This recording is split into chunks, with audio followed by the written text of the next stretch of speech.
મધ્ય ગુજરાતનું મધ્યબિંદુ ગણાતા વડોદરા શહેર સેન્ટ્રલ બસ સ્ટેશન ખાતે રક્ષાબંધનના પર્વની ઉજવણી કરવા માદરે વતન જતા મુસાફરો માટે વધુ બસની સુવિધા ઉપલબ્ધ કરવામાં આવી હતી।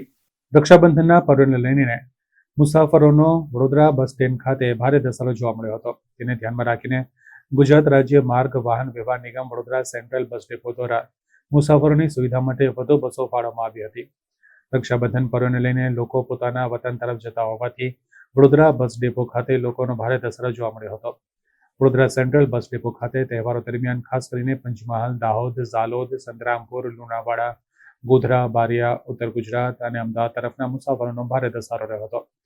જેને ધ્યાનમાં રાખીને વડોદરા ડિવિઝનમાં 7 બસ ડેપોમાંથી વધુ બસ દોડાનું આયોજન કરવામાં આવ્યું હતું। આ સાથે જ સેન્ટ્રલ બસ સ્ટેશન વડોદરા ખાતેથી 100 બસની વ્યવસ્થાનું આયોજન કરવામાં આવ્યું હતું।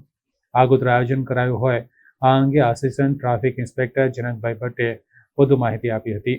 આણંદ બસ જવાની હતી પણ એ લોકોએ મને ના પાડી કે આણંદ નહીં જાય। બેઠા પછી મને કીધું અને હું અત્યારે અહીં વડોદરા રેલવે બસ સ્ટોપ પર હું હલવાયો છું।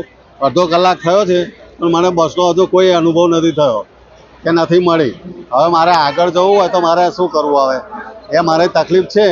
એટલે આ બધી મારે સરકારને હું વિનંતી કરું છું કે આ પ્રમાણે કંઈક ગોઠવણ કરે અને સારી રીતે અમને મુસાફરી કરવાનો ચાન્સ મળે। પૈસા ખર્ચતા પણ અમને એવી કોઈ સગવડ નથી મળતી।